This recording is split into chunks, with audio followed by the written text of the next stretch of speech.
ఇప్పుడు ఒక్కడు 1000 మంది తర్వాత ఇద్దరు కలిస్తే 2000 కదా.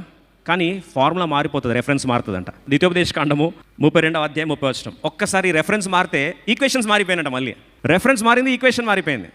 ఒక్కడు 1000 మంది ధరుముతున్నాడు, ఇద్దరు టెక్నికల్గా 2000 ధర్మాలి. కానీ ఇక్కడ ఏమైంది? 32:30. తమ ఆస్తి మగ వారిని అమ్మివేయని ఎడలా, యెహోవా వారిని అప్పగించిన ఎడలా, ఒకడు ఎట్లు 1000 మందిని తరుమును, ఇద్దరు ఎట్లు 10,000 మందిని పారుదులు. ఇక్కడ నంబర్ ఎంత అండి? ఇద్దరు ఎంతమంది అంట?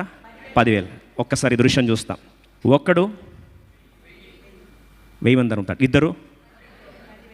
ఇద్దరు 10,000 మంది తరుముతారు. అంటే ఈరోజు నీతో పాటు దేవుడు ఉంటే నీ స్ట్రెంగ్త్ ఎంత?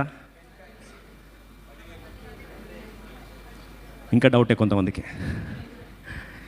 దేవుని సన్నిధి నీతో పాటు ఉంటే నీలో ఉన్నవాడు లోకంలోనికంటే గొప్పవాడు.